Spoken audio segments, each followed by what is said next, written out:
Central ಮಂತ್ರಿಗಳನ್ನು ನಾವು ಭೇಟಿ ಮಾಡಿದ್ದೀವಿ. ಸುಮಾರು ಮತ್ತೆ ಸಂಸದರನ್ನ ಭೇಟಿ ಮಾಡಿದ್ದೀವಿ. ಸಂಸದರನ್ನ ಭೇಟಿ ಮಾಡಿ ಮಲೆನಾಡು ಭಾಗದಲ್ಲಿ ಇರ್ತಕ್ಕಂಥ ಸಂಸದರು ಒಂದು 4 ಜನರನ್ನು ನಾವು ಮುಕ್ತ ಭೇಟಿ ಮಾಡಿ ಅವರ ಗಮನಕ್ಕೂ ಕೂಡ ನಮ್ಮ ಅಧಿಕೃತವಾದಂಥ ಅರ್ಜಿಯನ್ನು ಅವ್ರಿಗೆ ಸಲ್ಲಿಸಿದ್ದೀವಿ.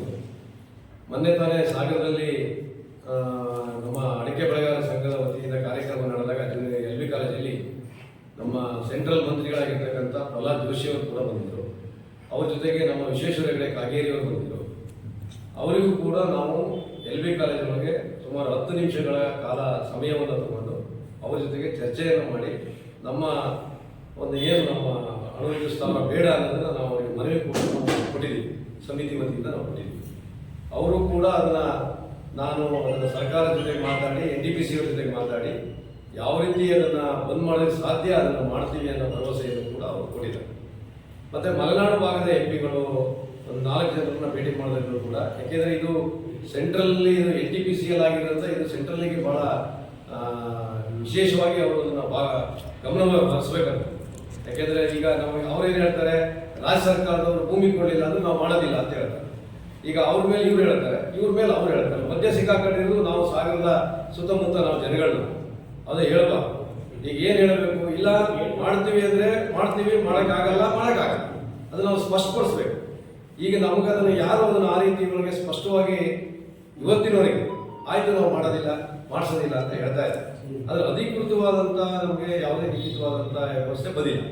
ಹಾಗಾಗಿ ನಾವು ಮೊನ್ನೆ ಸನ್ಮಾನ್ಯ ಸಿದ್ದರಾಮಯ್ಯನವ್ರನ್ನ ಅವರು ರಾಜೀನಾಮೆ ಕೊಡುವ 3 ದಿವಸ ಹಿಂದೆ ನಾವು ಅವ್ರನ್ನ ಭೇಟಿ ಮಾಡಿದಾಗ ಅವರು ಕರ್ನಾಟಕದಲ್ಲಿ ಅಣುವಿದ್ಯುತ್ ಸ್ಥಾವರ ಮಾಡಬಾರ್ದು ಅಂತೇಳಿ ಸಿದ್ದರಾಮಯ್ಯನವರು ನಮ್ಮ ಹತ್ರ ಹೇಳಿದ ಸಂದರ್ಭದಲ್ಲಿ ಆಮೇಲೆ ನಮ್ಮ ಕರ್ನಾಟಕದ ಮುಖ್ಯ ಕಾರ್ಯದರ್ಶಿಗಳಾಗಿರ್ತಕ್ಕಂಥ ಶಾಲಿನಿ ರಜನೀಶ್ ಅವರಿಗೆ ಹೋಗಿ ಮೀಟ್ ಮಾಡಬೇಕು ಅಂತ ಹೇಳಿದ್ರು. ಶಾಸಕರ ಮುಖಾಂತರ ಹೋಗಿ CM ಭೇಟಿ ಮಾಡಿ ಮತ್ತೆ ಶಾಲಿನಿ ರಜನೀಶ್ ಅವರನ್ನು ಕೂಡ ನಮ್ಮ ತಾಲೂಕಿನ ಶಾಸಕ ಗೋಪಾಲಕೃಷ್ಣ ಬೆಳವರ್ ನೇತೃತ್ವದಲ್ಲಿ ನಾವು ಅವ್ರು ಭೇಟಿ ಮಾಡಿದ ಸಂದರ್ಭದಲ್ಲಿ ಅವರು ಇಲ್ಲ ಮುಖ್ಯಮಂತ್ರಿಗಳು ನನ್ನ ಗಮನ ತಂದಿದ್ದಾರೆ, ಇದು ಕರ್ನಾಟಕದಲ್ಲಿ ಅಣುವಿದ್ಯುತ್ ಸ್ಥಾವರ ಆಗಬಾರ್ದು, ಅದನ್ನು ನಾನು ಮುಂದಿನ ಕ್ಯಾಬಿನೆಟ್ ಅಂತಂದು ಅದನ್ನು ಇಡಬೇಕು ಅನ್ನೋದಕ್ಕೆ ಹೇಳಿದ್ದಾರೆ. ಅನ್ನೋ ಮಾತನ್ನು ನಾವು ಸ್ಪಷ್ಟವಾಗಿ ಹೇಳಿ 3 ದಿವಸದಲ್ಲಿ ಸಿದ್ದರಾಮಯ್ಯವರು ನಮ್ಮ ಮಾಜಿ ಮುಖ್ಯಮಂತ್ರಿಗಳು ಅವರು ರಾಜೀನಾಮೆಯನ್ನು ಕೊಟ್ಟರು.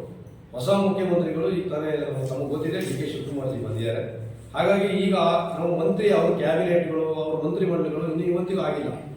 ಅದರ ಈ ಸಮಸ್ಯೆ ಒಳಗೆ ನಾವು ಹೊಸ ಮುಖ್ಯಮಂತ್ರಿಗಳನ್ನು ನಾವು ಭೇಟಿ ಮಾಡೋಕ್ಕೆ ಇವತ್ತಿಗೂ ಆಗಿಲ್ಲ. ಯಾಕೆಂದರೆ ನಮ್ಗೆ ಅಪಾಯಿಂಟ್ಮೆಂಟ್ ಸಿಗ್ತಾ ಇಲ್ಲ. ಯಾಕೆಂದರೆ ಎಲೆಕ್ಷನ್ಗಳು ಅವರವೇ ಪ್ರಾಬ್ಲಮ್ಗಳು ಇರೋದ್ರಿಂದ ನಮ್ಮ ಸಮಯ 20ನೇ ತಾರೀಕಿಗೆ ನಾವು ಕೊಟ್ಟಿದ್ವಿ, ಅದು ಮುಗಿದಿದೆ. ನಮಗೆ ಬೇಕಾಗಿರ್ತಕ್ಕಂಥದ್ದು ನಾವು ಈಗ ಏನು ಮಾಡಿದ್ದೀವಿ ಅದೇ ಹೇಳಿದ್ದೆ ನಮ್ಮ ಗಮನಕ್ಕೆ. ಈಗ ಶಾಸಕರನ್ನು ಸುಮಾರು ಶಿವಮೊಗ್ಗ ಶಾಸಕರು ಭೇಟಿ ಮಾಡಿದ್ದೀವಿ, ತೀರ್ಥಹಳ್ಳಿ ಶಾಸಕರು ಭೇಟಿ ಮಾಡಿದ್ದೀವಿ. ಎಲ್ಲರೂ ಯಾಕೆಂದರೆ ಅಸೆಂಬ್ಲಿಲೂ ಕೂಡ ನೀವು ಧ್ವನಿ ಎತ್ತಬೇಕು ಅನ್ನೋದಕ್ಕಾಗಿ ನಾವೆಲ್ಲ ಈ 1 ತಿಂಗಳಲ್ಲಿ ಯಾರ್ಯಾರನ್ನು ಮೀಟ್ ಮಾಡಬೇಕು ನಾವು ಅವರೆಲ್ಲರನ್ನೂ ಕೂಡ ನಾವು ಮೀಟ್ ಮಾಡಿದ್ವಿ. ಅಂದರೆ ರಸ್ತೆ ಮೇಲೆ ಹೋರಾಟ ಮಾಡೋಂಥ ಯಾವ ಹೋರಾಟಗಳನ್ನು ನಾವು ಮಾಡಿದ್ವಿ. ಹಾಗಾಗಿ ಈಗ ಮುಂದಿನದು ಈಗ ಅವರು ಕ್ಯಾಬಿನೆಟ್ ಒಂದು ಆಗಲಿ ಅಂತ ನಾವು ಕಾಯ್ತಾ ಇದ್ದೀವಿ. ಅದಾದ ನಂತರ ಮತ್ತೆ CM ಮತ್ತು ಉಪ CM ಅದಕ್ಕೆ ಸಂಬಂಧಪಟ್ಟಂಥ ಮಂತ್ರಿಗಳನ್ನು ನಾವು ರಾಜ್ಯದಲ್ಲಿ ಅವ್ರನ್ನ ಭೇಟಿ ಮಾಡ್ತೀವಿ. ಅದಕ್ಕೆ ಸರಿಯಾದ ಉತ್ತರ ಬರಲಿಲ್ಲ ಅಂದರೆ ಮುಂದಿನ ದಿನಗಳಲ್ಲಿ ನಾವು ಸಾಗರ ತಾಲೂಕಿನ ಸಮಸ್ತ ನಾಗರಿಕರಲ್ಲಿ ಮತ್ತು ತಮ್ಮಲ್ಲಿ ನಾನು ಹೇಳ್ತಾ ಇದ್ದೀನಿ, ಸಾಗರವನ್ನು ಒಂದು ಕರೆ ಮಾಡ್ತೀವಿ. ನಾವು ಒಂದು ಕರೆ ಕೊಡ್ತೀವಿ. ಅವತ್ತು ನಮ್ಮ ಇಡೀ ಸಾಗರದ ಎಲ್ಲ ಅಂಗಡಿ ಮುಕ್ಕಟ್ಟು ಮಂಡಿಗಳು ಮತ್ತೊಂದು ಎಲ್ಲರೂ ಕೂಡ ನಮಗೆ ಅವರು ಸಾಕಿಸ್ಬೇಕು.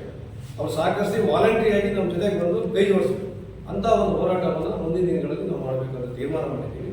ಅಲ್ಲಿವರೆಗೆ ನಾವು ಯಾವುದೇ ರಸ್ತೆ ಮೇಲೆ ಇರ್ತಕ್ಕಂಥದ್ದು ನಾವು ಮಾಡಿಲ್ಲ. ಎಲ್ಲ ಯಾರ್ಯಾರು ಕಾಣಬೇಕು, ಏನೇನು ಮಾಡಬೇಕು, ಪತ್ರದ ಮುಖಾಂತರವಾಗಿ ಯಾರ್ಯಾರಿಗೆ ಪತ್ರಗಳನ್ನು ಮುಗಿಸ್ಬೇಕು, ಸೆಂಟ್ರಲ್ ಗೌರ್ಮೆಂಟಿಗೆ ಯಾರು ಶಕ್ತಿಯುತವಾಗಿ ಬೆನ್ನು ಹಿಂದಕ್ಕಿದ್ದಾರೆ ಅವ್ರನ್ನ ಮೀಟ್ ಮಾಡಿದ್ದೀವಿ. ಅದೆಲ್ಲ ಕೆಲಸಗಳನ್ನು ನಾವು ಮಾಡಿದ್ದೀವಿ. ಹಾಗಾಗಿ ಇದನ್ನು ತಮ್ಮ ಮುಂದೆ ಜನಗಳು ಭಾಳ ಆತಂಕದಲ್ಲಿ 1 ತಿಂಗಳಾಯಿತು ಏನು ಮಾಡೇ ಇಲ್ಲ ಅನ್ನೋ ಒಂದು ಆತಂಕದಿಂದ ಇವತ್ತು ಮತ್ತೆ ನಿಮ್ಮ ಮುಂದೆ ನಾನು ಒಂದು ಪ್ರೆಸ್ ಮೀಟನ್ನು ನಾವೆಲ್ಲರೂ ನಮ್ಮ ಸಮಿತಿಯವರೆಲ್ಲ ಮಾಡ್ತಾ ಇದ್ದೀವಿ. ಅದ್ರ ದೃಷ್ಟಿಯಿಂದ ಈಗ ನಮ್ಮ ತೀರಾ ಶ್ರೀನಿವಾಸ್ ಅವರು ಮತ್ತು ಪ್ರಶಾಂತ್ ಅವರು ಮಾತಾಡ್ತಾರೆ.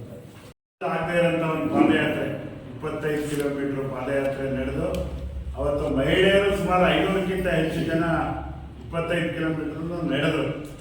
ಅಂತ ಪ್ರತಿಭಟನೆ ಆಗಿದ್ದ ದಿನ MLA MP ಅವರೆಲ್ಲ ಇದ್ದು ನಾವು ಕೇಂದ್ರ ಮಂತ್ರಿ ಹತ್ರ ದುಡ್ಡು ಕೊಡ್ತೀವಿ, ಜಾಗ ರಾಜ್ಯದವ್ರು ಕೊಡದೇ ಇದ್ರೆ ನಾವು ಮಾಡಲ್ಲ ಹಿಂಗೆ ಅಂತ ಮಾತಾಡ್ಕೊಂಡು ಅವತ್ತು ನಮ್ಮ ಹೋರಾಟದ ಪ್ರತಿಭಟನೆ ಮುಗೀತು. ಆಗ ಅಧ್ಯಕ್ಷರು 30 ದಿನದೊಳಗಾಗಿ ನಮಗೆ ಲಿಖಿತವಾಗಿ ಕೇಂದ್ರ ಮತ್ತೆ ರಾಜ್ಯ ಸರ್ಕಾರ ನಾವು ಅಣುವಿದ್ಯುತ್ ಸ್ಥಾವರವನ್ನ ಯೋಜನೆಯನ್ನ ಕೈ ಬಿಟ್ಟಿದ್ದೀವಿ, ಇಲ್ಲಿ ಮಾಡೋದಿಲ್ಲ ಅಂತ ಹೇಳಿ ಲಿಖಿತವಾಗಿ ನಮಗೆ ಭರವಸೆ ಬೇಕು ಅಂತ ಹೇಳಿ ನಾವು ಅವತ್ತು ನಿಲ್ಲಿಸಿದ್ವಿ. ನಾನು ಈಗ ನಮ್ಮ ಜನಪ್ರತಿನಿಧಿಗಳಿಗೆ ನಾನು ಗಂಭೀರವಾಗಿ ಆಗ್ರಹಿಸ್ತೇನೆ. ಸಾಗರ ಕ್ಷೇತ್ರದ ಶಾಸಕರು ಸಾಗರ ಕ್ಷೇತ್ರದ ಜನರಿಂದ ಆಯ್ಕೆಯಾದರು. ಜನರಿಗೆ ಏನ್ ಬೇಕು ಏನ್ ಬೇಡ ಅವರಿಗೂ ಸಹ ಅರಿವು ಇರಬೇಕು. ಆ ಅರಿವಿದ್ದು ಅವರು ಸರ್ಕಾರದಿಂದ ಅವರೇ ನಮ್ಮ ನೇತೃತ್ವವನ್ನು ವಹಿಸಿ ಅವರು ಮುಖ್ಯಮಂತ್ರಿಗಳ ಹತ್ರ ಇದನ್ನ ಘೋಷಣೆ ಮಾಡಿಸ್ಬೇಕು. ಇಲ್ಲ ಅಂತ ಹೇಳಿದ್ರೆ ನಮ್ಮ ಜೊತೆಗೆ ಅವರೇ ಪ್ರತಿಭಟನೆಯ ನಾಯಕತ್ವ ವಹಿಸ್ಕೊಂಡು ನಮ್ಮ ಜೊತೆ ಬರಬೇಕು. MP ಆದರೂ ಅಷ್ಟೇ, ಲೋಕಸಭಾ ಸದಸ್ಯರು ಕೇಂದ್ರ ಸರ್ಕಾರನೇ ಪ್ರಸ್ತಾಪ ಮಾಡಿರೋದು. ಇನ್ನೇನೋ ಮೊನ್ನೆ ನಮ್ಮ ಸ್ನೇಹಿತರು ತೋರಿಸಿದ್ರು, ಎಕನಾಮಿಕ್ ಟೈಮ್ಸ್ ಅಂತ ಇಂಗ್ಲಿಷ್ ಪತ್ರಿಕೆಯಲ್ಲಿ ಕೇಂದ್ರ ಸರ್ಕಾರ ಮತ್ತೆ ಒತ್ತಡ ಮಾಡ್ತಾ ಇದೆ ಅನುಸ್ಥಾಪನ ಮಾಡಲಿಕ್ಕೆ, ಯೋಜನೆಗೆ ಅನುಮತಿ ಕೊಡ್ಲಿಕ್ಕೆ ರಾಜ್ಯ ಸರ್ಕಾರವನ್ನ ಕೇಳ್ತಾ ಇದೆ ಅಂತ ಇಂಗ್ಲಿಷ್ ಪತ್ರಿಕೆಯಲ್ಲಿ ನ್ಯಾಷನಲ್ ಲೆವೆಲ್ ಪೇಪರ್ ಬಂದಿದೆ.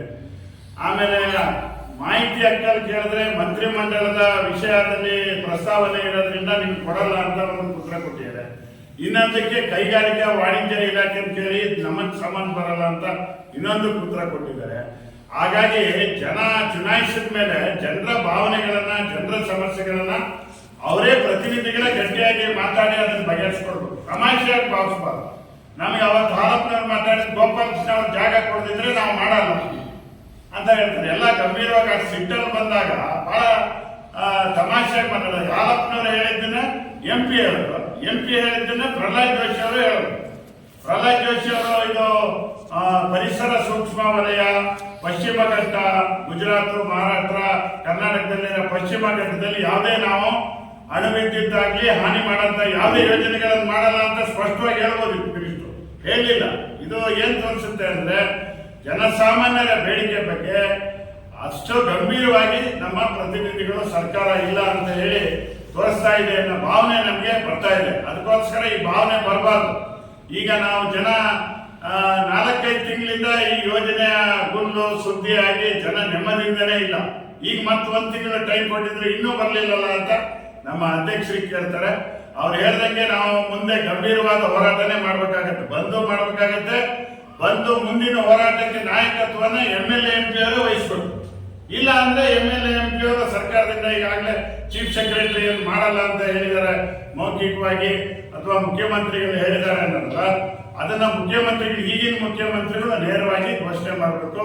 ಈಗಾಗಲೇ ಮಲ್ನಾಡಿನ ಜನ ಎಲ್ಲ ತ್ಯಾಗನೂ ಮಾಡಿ ಮತ್ತೆ ಭಯದ ವಾತಾವರಣ, ಜನರನ್ನ ಶೋಷಣೆ ಮಾಡುವಂತ ವಾತಾವರಣ, ಜನರನ್ನ ಕತ್ತಲಿಡುವಂತ ಮನೋಭಾವವನ್ನ ಮಾಡೋದಕ್ಕೆ ಸರ್ಕಾರ ಅವಕಾಶ ಕೊಡಬಹುದು ಹೇಳ್ತಾರೆ. ಹಾಗಾಗಿ ವಿರೋಧ ಮಾಡಬೇಕು, ಯಾಕೆ ಮಾಡಬೇಕು ಅನ್ನೋ ವಿಚಾರ ಮನದಲ್ಲಿ ಯೋಚನೆ ಮಾಡ್ತಾ ಇದ್ದಾರೆ. ಪ್ರತಿ ನಾಗರಿಕರು ಯಾಕೆ ಹೊರಗೆ ಬಂದು ಮಾತಾಡಬೇಕು ಅಂತ ಅಂದ್ರೆ ಇದು ಬರೇ ಸಾಗರಕ್ಕೆ ಮಾತ್ರ ಸೀಮಿತವಾದಂತ ರಿಸರ್ವಾಯರ್ ಅಲ್ಲ. ಯಾಕಂದ್ರೆ ಇವತ್ತು ರಾಜ್ಯದಲ್ಲಿ ಏನಾದ್ರು ಅನ್ಡಿಸ್ಪ್ಯೂಟೆಡ್ ರಿಸರ್ವಾಯರ್ ಇದ್ರೆ ಅದು ಶರಾವತಿ ಮಾತ್ರ, ಅಂದ್ರೆ ಲಿಂಗನಮಕ್ಕಿ ಮಾತ್ರ. ಇಲ್ಲ ಪ್ರತಿಯೊಂದು ರಿಸರ್ವಾಯರ್ ಕೂಡ ಯಾವ್ದಾದ್ರು ಒಂದು ವಿಚಾರದಲ್ಲಿ ಡಿಸ್ಪ್ಯೂಟ್ ಇದ್ದೇ ಇದೆ.